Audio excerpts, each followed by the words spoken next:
children and parents can feel worried or nervous about. And I see you've got that up for us, so that's great.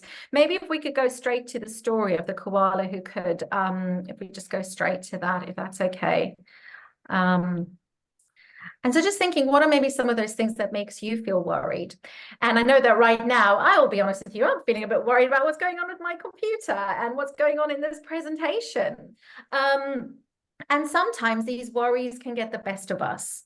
But what we're going to be doing today is I'm hopefully, when we get there, going to be teaching you some tools and strategies to help you feel a bit more confident when things feel overwhelming, or when things feel scary. And I want to share with you the story now about the little koala who could.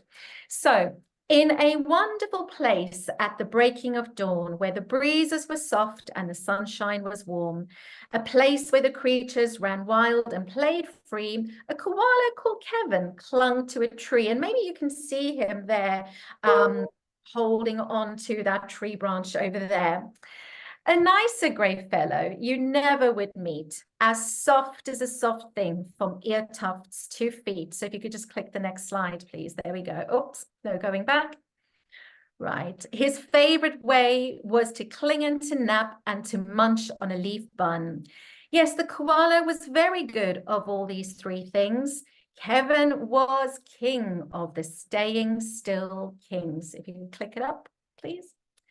You see, high up was safe since he liked the slow pace, while the ground down below seemed a frightening place. It was too fast and too loud and too big and too strange. Nope, Kevin preferred not to move, nor to change. Next slide, please. So he clung to his tree as he knew how to do, and he was never too keen to try anything new. So when Wombat shouted one day, "Hey, Kevin, why don't you come down here and play?" "Oh, I think," he replied, "I should stay on my plant. I'm busy right now. No, sorry, I can't." And poor little Kevin felt very scared. "And why not?" cried the Roos, who liked the idea. "Yes, why?" called the Dingoes. "You've got nothing to fear." But Kevin, who wasn't the do things quick sort, said, "I've got clinging to do, but thanks for the thought." And so poor Kevin, he sat still watching them chatter and share, and a part of him so wished he could join in down there. But he knew he'd miss home in the dark and the late.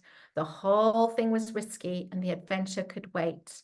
Whatever the invite, he'd always say no. Oh dear, it seemed Kevin just couldn't let go. So his life was the same, no matter the day. The weeks came and went, and the months rolled away. And Kevin sat still while the world moved around until he awoke to a worrying sound. Tap, tap, tappity, tap, tap, tap, tap, tap. The sound went, "Oh no, well, this was a blow." "Uncling," the crowds called that had gathered below. "Leap and we'll catch you. Just let yourself go." But Kevin was scared. "Oh dear, let go. No, I can't. I won't," said Kevin, and he clung on.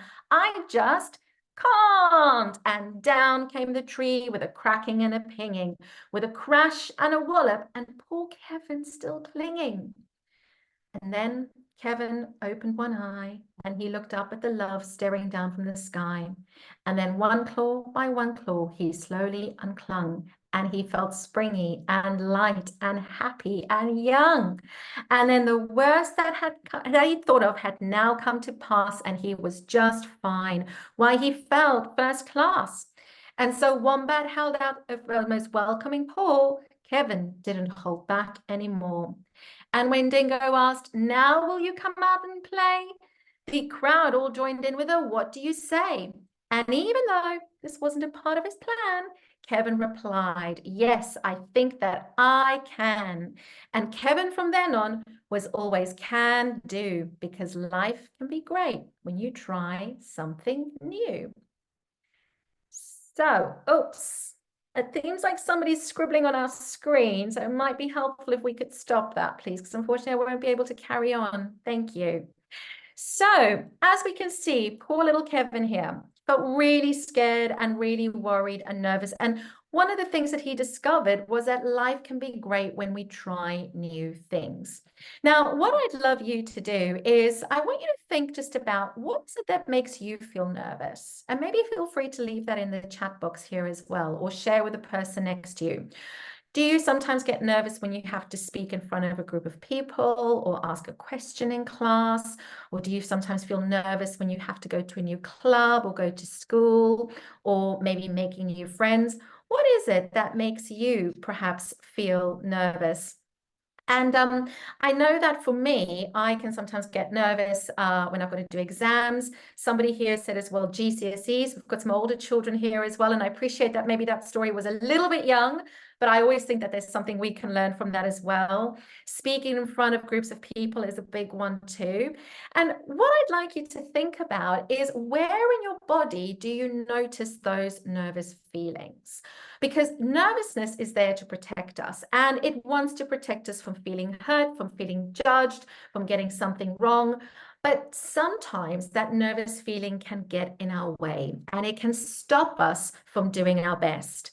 So what I'd like for you to do, and I love that, thank you so much, butterflies in my tummy, on a piece of paper, if you could just draw an outline of your body, or even a stick person, and I'd love for you just to color in or put a circle around, where is it that you feel the nervousness in your body? What does that feel like to you? So I know for me, when I feel nervous or scared or I don't feel confident, I sometimes feel it in my head. I've got lots of thoughts in my head. Sometimes I feel like my heart's racing and it's going really quick. Other times I feel like I've got butterflies in my tummy and I can't think straight. And I know somebody here has said butterflies in their stomach as well. So where is it that you feel nervous? I'm going to give you just a couple of minutes to think about this, or perhaps to draw it on your piece of paper. And if you've got any more suggestions you want to share in here, then let me know as well. So someone said, my heart beating really quick. Yep. And sometimes, I don't know if any of you have experienced this doing public speaking. I found this a lot in the beginning. My throat gets really dry, or some children have said sometimes they get a bit shaky. Their legs feel shaky, or maybe their hands start to shake. And as someone else said to me as well, it's like there's a fog in my head and I can't think straight. And absolutely, short of breath too. Yes, we start to breathe quicker as well. So those are some really great ideas and great suggestions here. I also want you to just think about, just draw or write down, and perhaps maybe even speak about it now. What are perhaps 3 things that makes you feel nervous? So like I said, public speaking, or making new friends, or tests, competitions. I'm working with lots of children at the moment that worry about exams. So what are some of those things that make us feel nervous? So I'll give you another minute or so just to think about this and to write it on your piece of paper. And again, I forgot to say, in all of my drama, getting the slides up, I'm not worried about handwriting or spelling. So don't worry about any of that. None of that counts in this session. So don't worry about getting any of those things correct. Okay. So, oh, maths. Yes. Maths is one I hear a lot of with children that can make us feel a bit nervous and a bit worried. Mistakes, making mistakes, going to secondary school or changing schools, that can make us feel nervous too. Meeting new people, that can make us feel nervous. Good. So we've got some great suggestions here. Right, so we are going to move on. Don't worry if you haven't completely finished this. What I now want you to think about is, I want you to think about, Rebecca, if you wouldn't mind just switching up the slides as well. Thank you. So I now want us to think about, what do we do in those moments when we feel nervous? Because as somebody had said, yeah, when they feel nervous, their heart starts to beat faster. There's a shortness of breath. And what we want to do in that moment is that we actually need to trick our brain, and we need to calm our brain and our body. Because in that moment, we're feeling more and more agitated and nervous, and our body is giving us signs with our heart racing, butterflies in the tummy, saying, Mayday, Mayday, those bigger feelings are on the way. And that is sometimes when we can panic, or when we may be shut down, or we can't think clearly, or we freeze. So what we want to do is something called power breathing. And Rebecca, if you could just click the slide again so we can see that. Yeah, so we can see the two pictures there. So power breathing is, I often tell children, it's how I breathe to help me hold on to my power.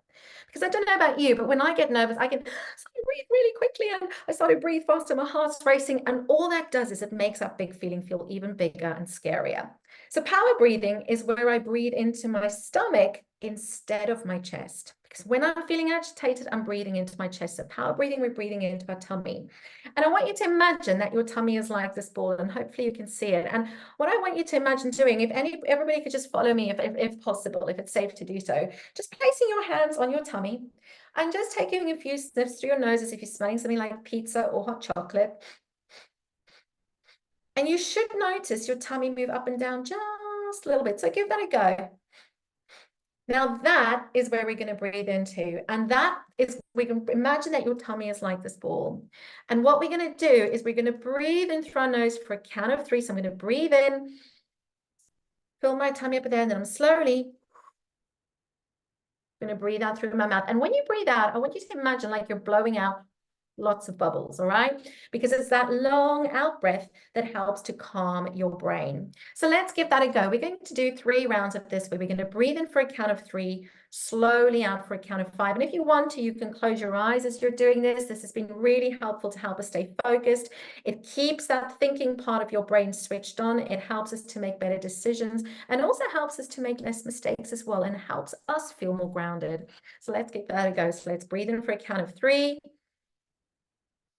And slowly out for 5.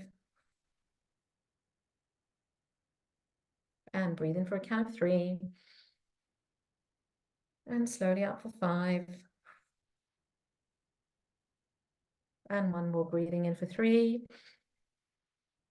And slowly out. Now, power breathing is something that I get children to practice, not only when you feel nervous or scared, but you actually start to practice it at night before you go to sleep. So if you've got a small soft toy that you can place onto your tummy, as you breathe in and out, your soft toy will go up and down. And what you're doing there is you're training your body what power breathing feels like. So soldiers in the military use power breathing. Athletes use a version of power breathing before they run their races. Actresses use this. Firefighters use this. Everybody that we know who does high demanding, stressful things will be using some version of power breathing because they know that it helps them to stay grounded. It helps keep that thinking brain switched on, and it puts you back in power. So I really want you to practice this in moments when you're calm to train your body what it feels like so that you can use it in those moments when we start to feel nervous or agitated or worried. Now, the other thing I want us to think about is, when do you feel excited? Because we've looked at when you feel nervous, but now I want you to think and perhaps tell me, what is it that makes you feel excited? So is it maybe birthdays or celebrations or festivals, winning awards, winning competitions? The end of term feeling is always a fun feeling. And I think for some of you coming up, it's going to be half term coming up soon, and that can make us feel excited. Going on holiday, or maybe playing with your friends and you've not seen them, getting a new toy or device, right? What are some of the things that makes you feel excited? So let me know in the chat or share that with the person that you're talking to. And I also want you to think about where do you feel the excitement in your body? Because that's the next thing we're going to do. I know for me, when I get really excited before going on holiday, I feel that excitement in my tummy as well. It's like the excited butterflies. When I also get excited if I win something, or I'm getting something that I've really, really wanted, I might notice again that my heart's racing, it's going a bit quicker. Maybe I've got lots of thoughts in my head and I can't think straight. Someone here said that they get butterflies as well when they are feeling excited. And sometimes even a little bit jittery, right? Because there's just so much energy in our body. And I love that, getting new toys. I'm with you right there. That does make me feel excited. There's some pretty cool gadgets out there as well. Very cool ones indeed. So what I'd love for you to do for this next exercise is I want you to draw another picture of your body if you've done the other one. And I want you to color in this time, where is it that you notice the excitement in your body? So for me, when I feel excited, I tend to notice it in my head, my heart races quicker, and I also notice it in my tummy, those excited butterflies. So I'm going to give you a couple of minutes just to get your thoughts down on paper or to chat to the person next to you about where you feel that excitement in your body.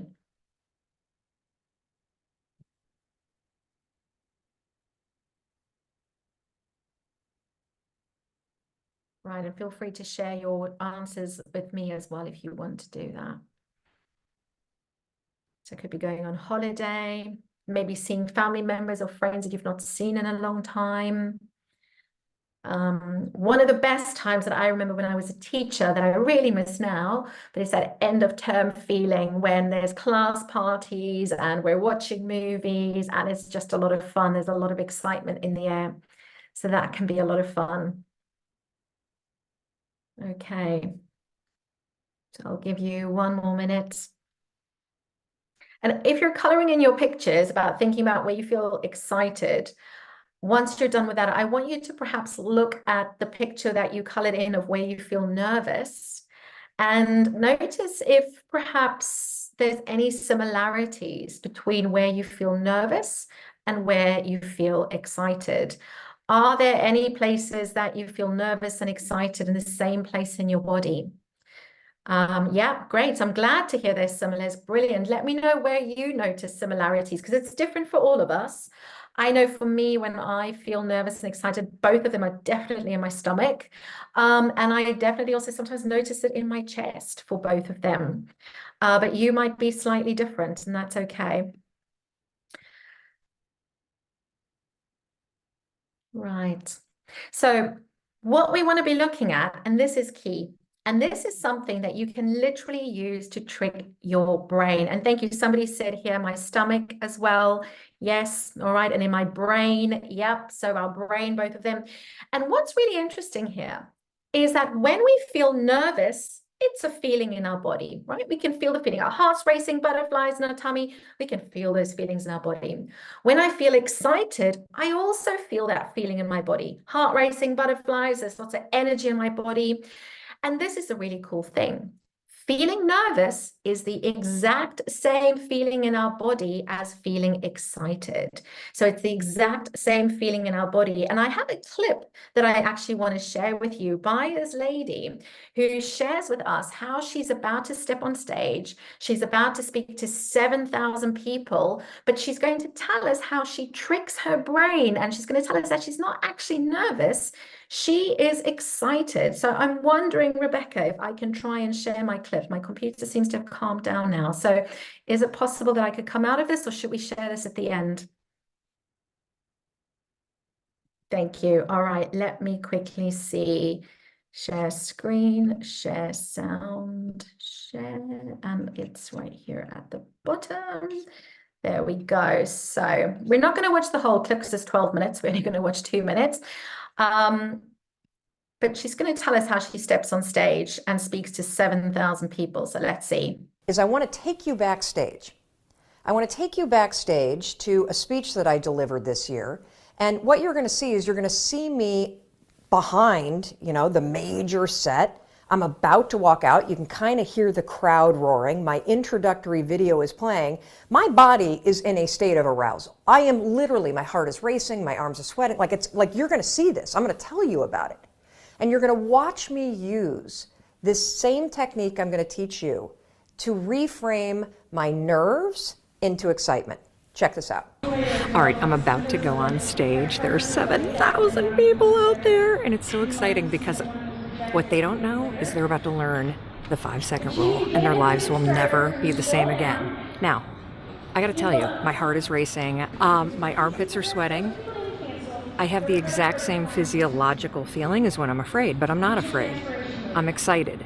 Excitement and fear is the exact same thing in your body. It's just what your brain calls it. Here's a trick that's proven by science that I use every time I speak. When I start to sweat, when I start to have butterflies, when I start to have my heart race, I say, I'm excited. I'm excited to get out there. I'm excited to talk to these people. I'm excited to share the 5-second rule. And what that does is it sends a message to my brain that tells my brain why my body's all agitated and excited. And that way, I don't feel afraid. Remember, excitement and fear, exact same thing in your body. The only difference is what your brain calls it. Go get them. Right, so hopefully that's given you some idea. And Rebecca, maybe we can try and share the slides again. If you could do that, there we go, stop share, and hopefully. So what that does is we can trick our brain, and we can instead, when we feel nervous, we tell ourselves, I'm not nervous, this is excitement. This is the excited feeling I have that's getting me ready to take this next step. Or this is my excitement feeling that's helping me to do this next tricky thing. So when you start to feel those nervous feelings in your body, or the butterflies in your body, or you start to feel your heart race, that is your clue to say, I'm excited. And so what we start to do there is we flip our fears into excitement.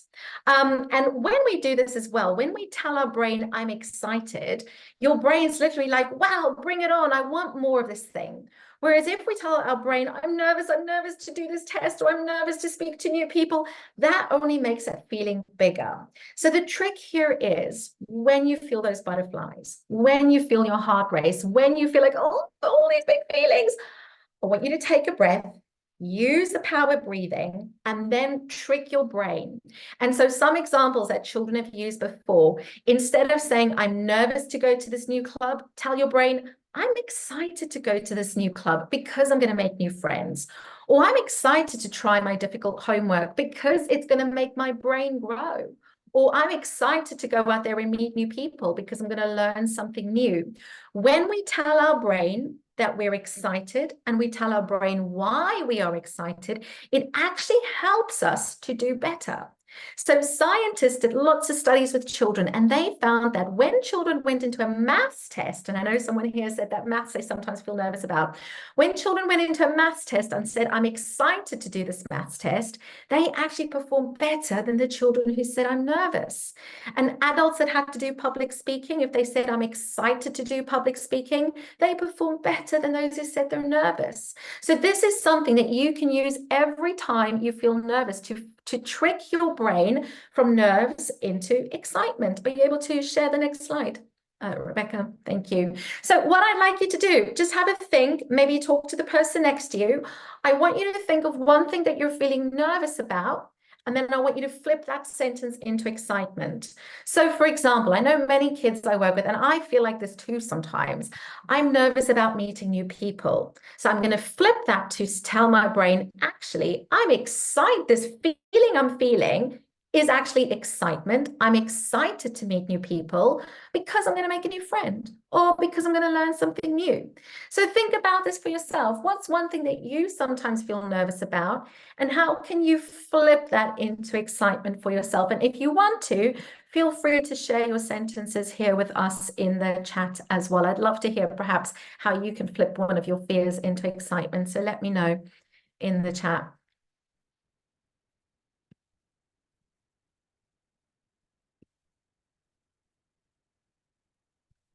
So I'll give you a minute or so to think about it. And even, for maths, I'm nervous to do my maths test. I appreciate we're not going to be singing and dancing into maths tests, but we could say, I'm excited to do my test just to show my teacher what I've learned. Or I'm excited to do my test to see how much my brain has grown. Because tests, that's all that a test is. A test is just an opportunity to show us how our brain is growing and what we are learning along the way. So I don't know if there's anybody that wants to share perhaps one of their fear to excitement messages here with us. Oh, I like that. I'm nervous about going to India and talking to people. So I assume it's new people. And don't worry, take your time.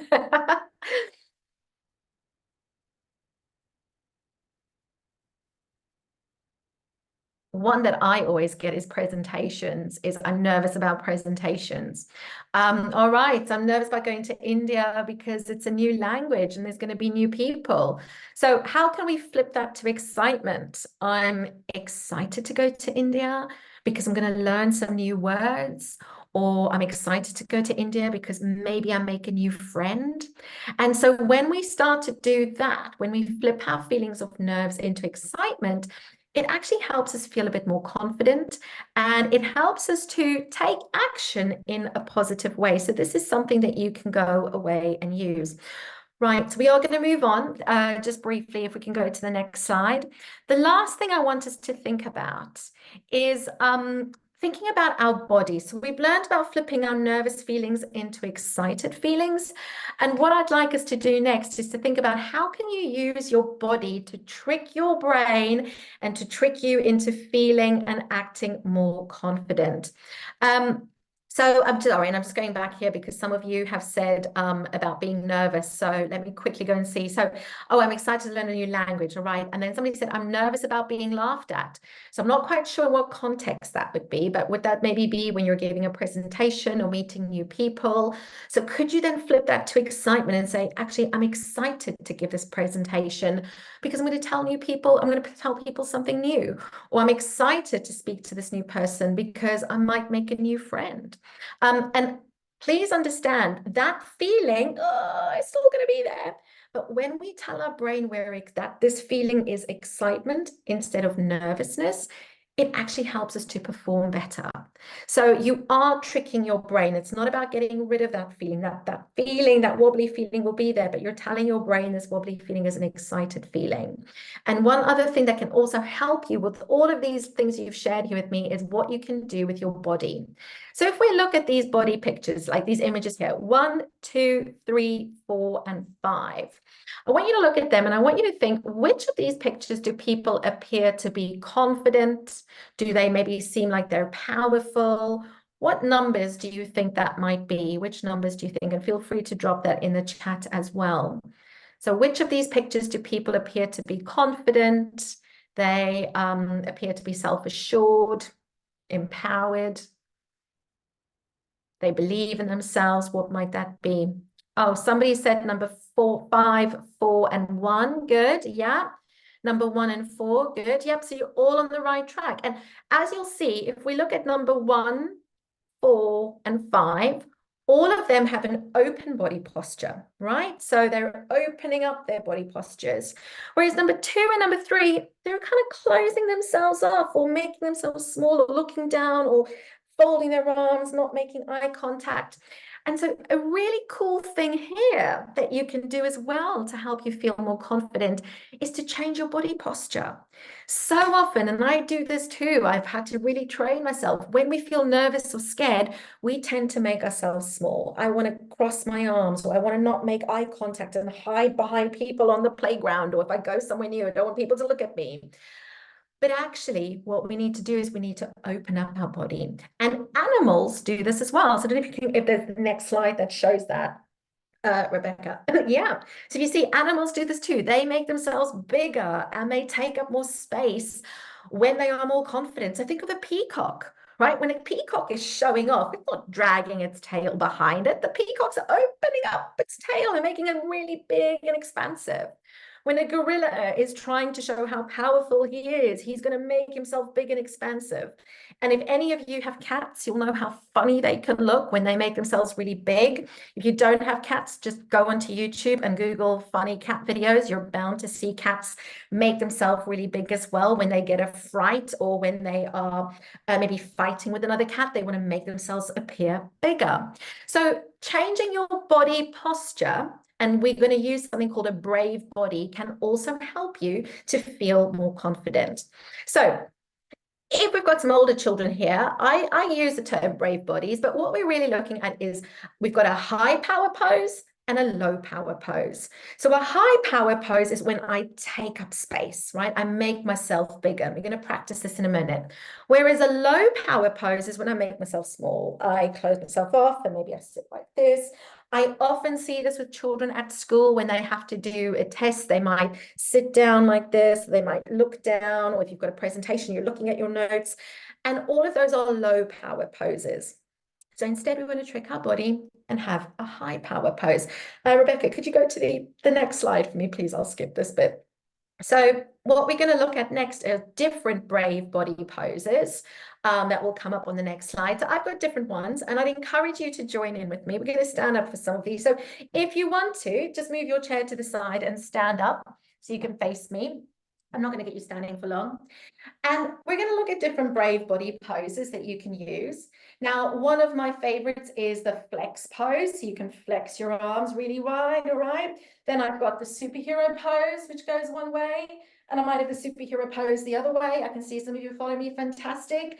And my favorite is the power pose. So the power pose is where you stand with your hands on your hips and your head up, your chest up, shoulders back. Maybe you can smile as well, because smiling tricks your brain too.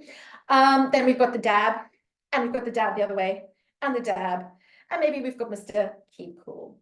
Now, my favorite is the power pose. And did you know, scientists did some studies and they found that when people stand in the power pose for 2 minutes before doing something tricky, like going for an interview or doing a test or doing something that they feel nervous about, it actually helps them to perform better.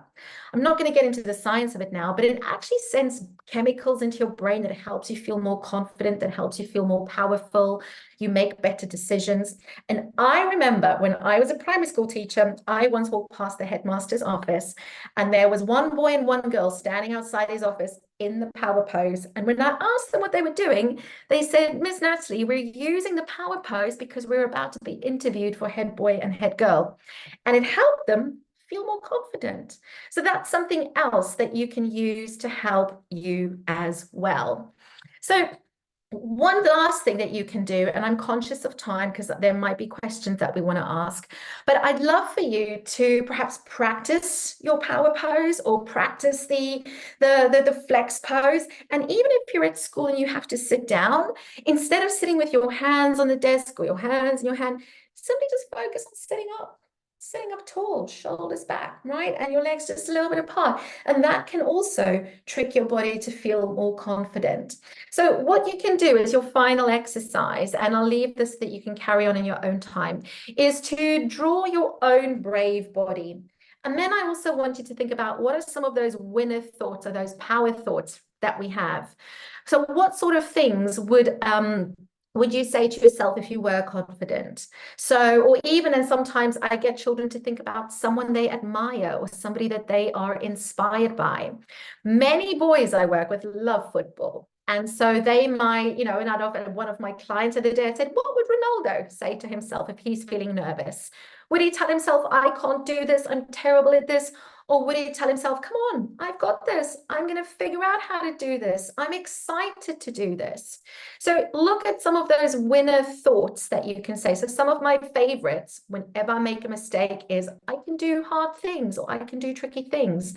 And I know some of you have shared here before you feel nervous about making friends. So change it to a power thought. I'm excited to meet new people because I'm going to meet somebody new or maybe make a new friend.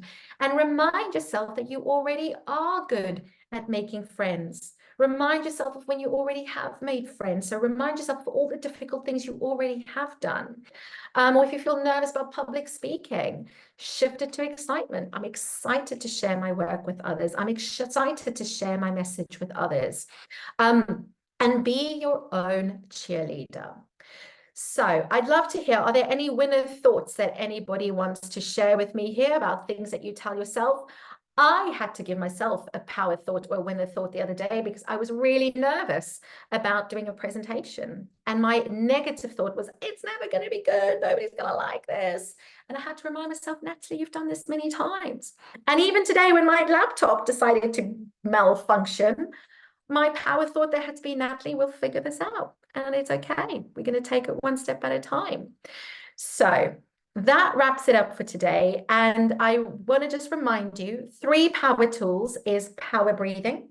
And you can use this wherever you go, whenever you feel nervous or overwhelmed, flipping that fear into excitement. Okay, so tell yourself this nervous feeling I'm feeling is not actually nervousness, it's excitement. It's giving me the energy I need to do this tricky thing. And then use some of those brave body poses to help you as well. And I love this, removing the word can't from our vocabulary. Yes, so I can't yet. The minute we say I can't, just put the word yet in there. I can't make a new friend. Can't make a new friend yet. I can't do my spellings. Can't do my spellings yet. So replacing that word with yet. So that's it for today. Thank you so much to everybody for being here. And I appreciate your patience. I'm so sorry that we've had such a bumpy start. I feel like it's lost a bit of the mojo. But thank you, Rebecca, for being the slide support. And I don't know if there are any questions or anything that anyone wants to share. And thank you for all of you who've shared your thoughts as well. And I'd love to know if anything's resonated, what you can take away from today's session, and any questions, let me know. And you feel free to unmute yourselves as well. If that's okay, Rebecca, would that be fine? Yes, I'm going to stop recording.